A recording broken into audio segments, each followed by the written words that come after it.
नमस्कार दोस्तों, आज हम इस वीडियो में आपके साथ डिस्कस करेंगे नॉर्मलाइजिंग प्रोसेस के बारे में, जो एक हीट ट्रीटमेंट प्रोसेस है। और इस प्रोसेस का प्रयोग हम कास्ट स्टील और वेल्डिंग असेंबली की स्ट्रक्चर में ग्रेन रिफाइनमेंट करने के लिए करते हैं। और नॉर्मलाइजिंग को foundry casting, forging, rolled part इत्यादि पर इसको अप्लाई किया जाता है। और नॉर्मलाइजिंग को करने के लिए हमारा जो बेसिक स्टेप रहता है, हम पहले मटेरियल को हीट करते हैं, उसके बाद एक सूटेबल टेम्परेचर पर पहुंचने के बाद उसको होल्ड किया जाता है कुछ टाइम के लिए, और फिर उसकी कूलिंग की जाती है आवश्यकता अनुसार।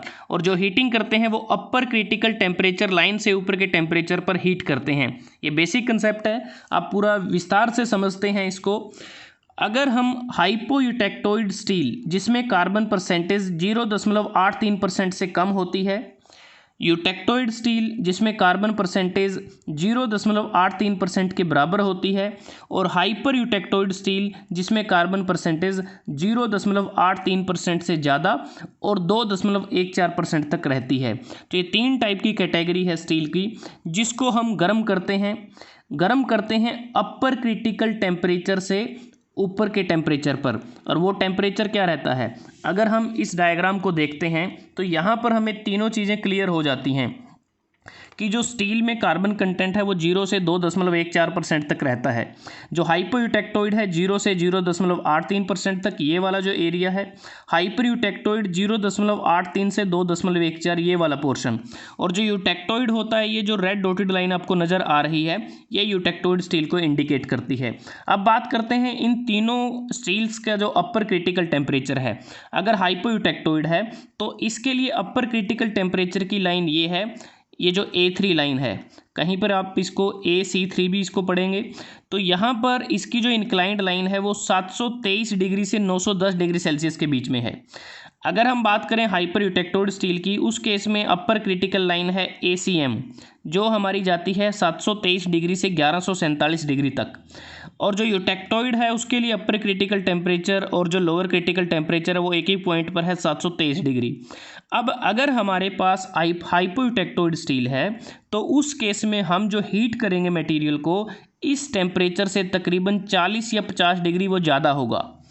अगर हम यूटेक्टोइड स्टील को गर्म करेंगे वो 723 डिग्री से तकरीबन 40 या 50 डिग्री ज़्यादा होगा। अगर हाइपर यूटेक्टोइड स्टील है तो उस केस में हमारा जो टेम्परेचर है वो जो ACM लाइन का जो टेम्परेचर है उससे तकरीबन 40 या 50 डिग्री ज़्यादा होगा। तो इस प्रकार से इस प्रोसेस में हमारा जो हीटिंग टेम्परेचर होगा या ऑस्टेनाइजिंग जो टेम्परेचर होगा वो अपर क्रिटिकल टेम्परेचर से 40 या 50 डिग्री ज़्यादा होगा, और फुल अनिलिंग टेम्परेचर से ये टेम्परेचर ज़्यादा रहता है।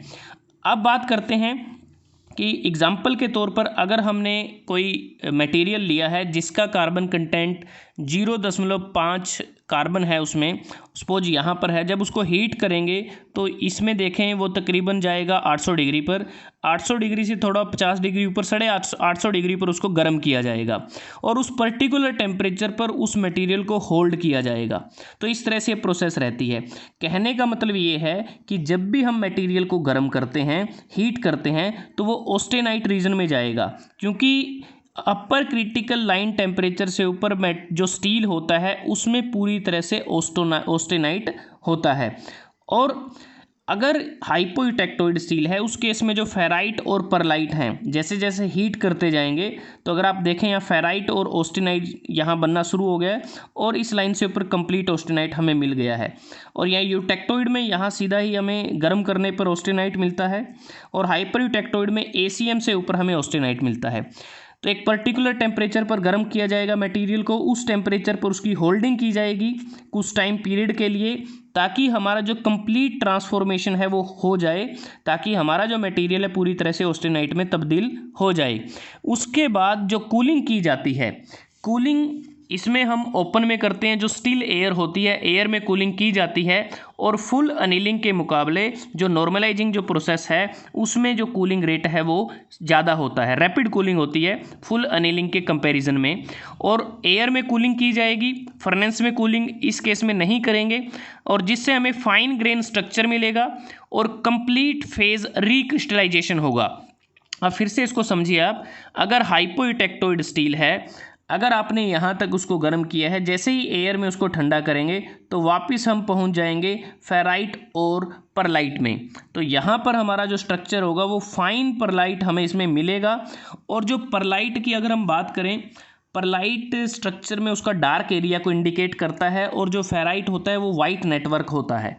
उसके बाद अगर यूटेक्टोइड स्टील है तो इससे नीचे जब उसको ठंडा किया जाएगा तो वो सीधा परलाइट में तब्दील होगा, सिर्फ परलाइट ही उसमें स्ट्रक्चर में बनेगा, माइक्रो स्ट्रक्चर में।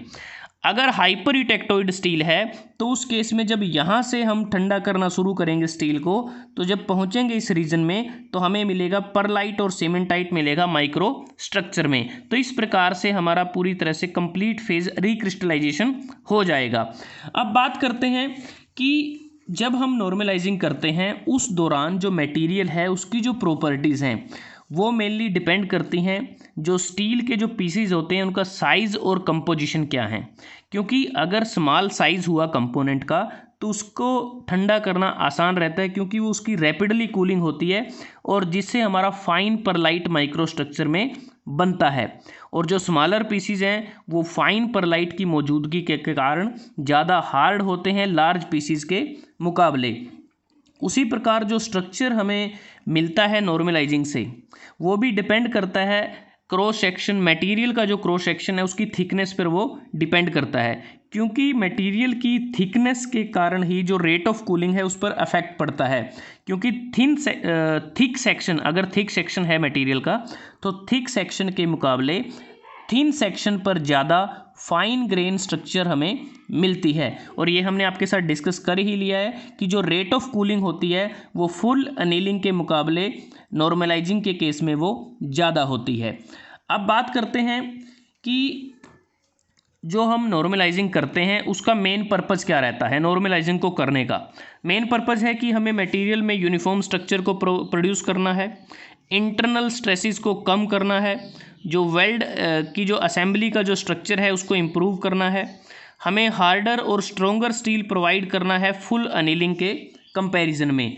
लेकिन जो नॉर्मलाइजिंग प्रोसेस के दौरान हमें कंप्लीट करने के बाद जो स्टील मिलता है जिसे हमने नाम दिया है नॉर्मलाइज्ड स्टील, और normalised steel full annealing process से मिलने वाले स्टील से कम डक्टाइल और कम सॉफ्ट होता है। क्योंकि नॉर्मलाइजिंग प्रोसेस में जो रेट ऑफ कूलिंग है वो थोड़ी ज़्यादा होती है।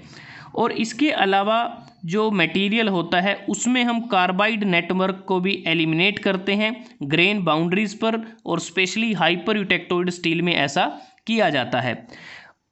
और इस प्रोसेस के द्वारा हम रिक्वायर्ड जो स्ट्रेंथ और जो डक्टिलिटी है स्टील में वो हम अचीव कर सकते हैं। और मटेरियल सॉफ्ट और डक्टाइल होता है जिस पे मशीनिंग करना भी आसान रहता है।